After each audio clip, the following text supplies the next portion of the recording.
Joshua 22. Then Joshua summoned the Reubenite, the Gadites, and the half-tribe of Manasseh, and said to them, You have done all that Moses, the servant of the Lord, commanded, and you have obeyed him in everything I commanded. And you have obeyed me in everything I commanded.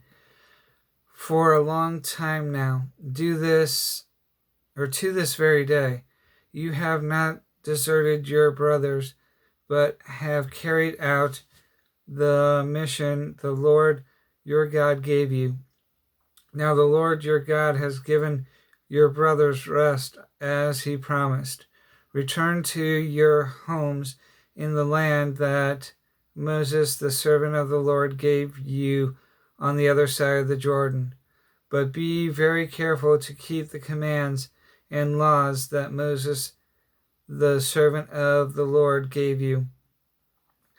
To love the Lord your God, to walk in all his ways, to obey his commands, to hold fast to him, and to serve him with all your heart and all your soul. Then Joshua blessed them and sent them away, and they went to their homes. To the half-tribe of Manasseh, Moses had given land in Bashan, and to the half-tribe, and to the other half of the tribe, Joshua gave land on the west side of the Jordan to their brothers. When Joshua sent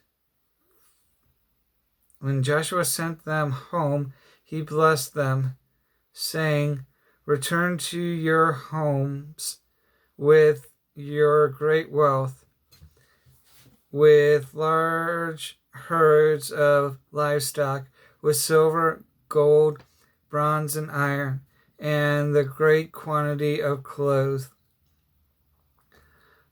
And divide with your brothers the plunder from your enemies. So the Reubenites, the Gadites, and the half-tribe of Manasseh left the Israelites at Shalom in Canaan to return to Gilead, their own land, which they had acquired in accordance with the command of the Lord through Moses. When they came to Galith near the Jordan in the land of Canaan, the Reubenites, the Gadites, and the half-tribe of Manasseh built an imposing altar there by the Jordan. And when the Israelites heard that they had built the altar on the border of Canaan at Galith, near the Jordan on the Israelite side, the whole assembly of Israel gathered at Shiloh to go to war against them. So the Israelites sent Phinehas, son of Eleazar, the priest, to the land of Gilead, to Reuben, Gad, and the half-tribe of Manasseh. With him they sent 10 of the chief men, one for each of the tribes of Israel, each the head of a family division among the Israelites. When they went to Gilead, to Reuben, Gad, and the half-tribe of Manasseh, they said to them, The whole assembly of the Lord says, How could you break faith with God of Israel like this? How could you turn away from the Lord and build yourselves an altar in rebellion against him now? Was not the sin of Peor enough for us? Up to this very day, we have not cleansed ourselves from that sin, even though a plague fell on the community of the Lord. And are you now turning away from the Lord? If you rebel against the Lord today, tomorrow he will be angry with the whole community of Israel. If the land you possess is defiled, come over to the Lord's land, where the Lord's tabernacle stands, and share the land with us. But do not rebel against the Lord or against us by building an altar for yourselves, other than the altar of the Lord our God. When Achan, son of Zerah, acted unfaithfully regarding the devoted things, did not wrath come over the whole community of Israel? He was not the only one who died for his sin. Then Reuben, Gad, and the half-tribe of Manasseh replied to the heads of the clans of Israel, the mighty one God, the Lord, he knows, and let Israel know. If this has been in rebellion or disobedience to the Lord, do not spare us this day. If we have built our own altar to turn away from the Lord and to offer burnt offerings and grain offerings, or to sacrifice fellowship offerings on it, may the Lord himself call us to account. No, we did it for fear that someday your descendants might say to ours, what do you have to do with the Lord, the God of Israel? The Lord has made the Jordan a boundary between us and you.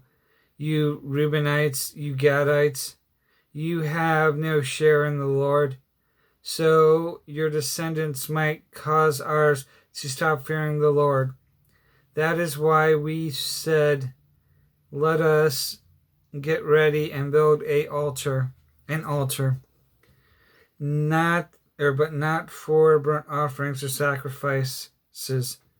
On the contrary, it is to be a witness between us and you and the generations that follow, that we will worship the Lord at his sanctuary with our burnt offerings, sacrifices, and fellowship offerings.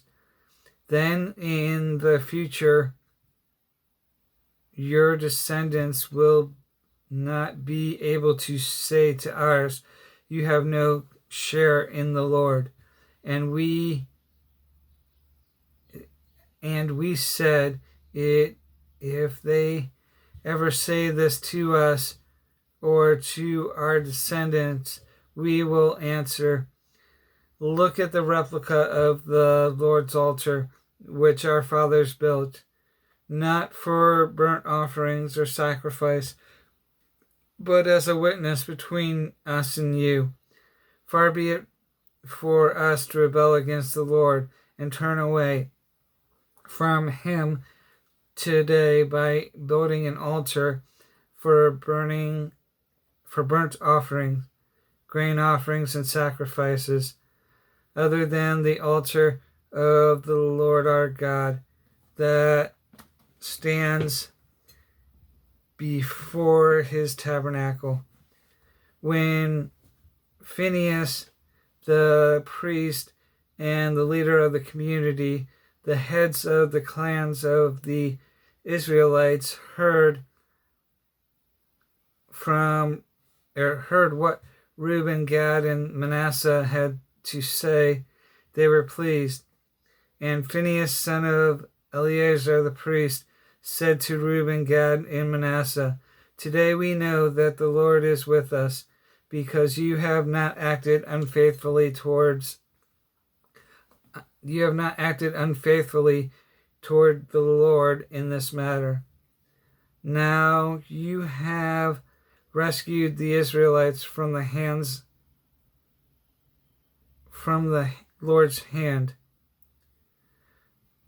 Then Phinehas, son of Eleazar, the priest, and the leaders returned to Canaan from their meeting with the Reubenites, the Gadites in Gilead, and reported to the Israelites. They were glad to hear the report and praised God, and they talked no more about God. And they talked no more about going to war against them to devastate the country where the Reubenites and the Gadites lived. And the Reubenites and the Gadites gave the altar this name, a witness between us, that the Lord is God.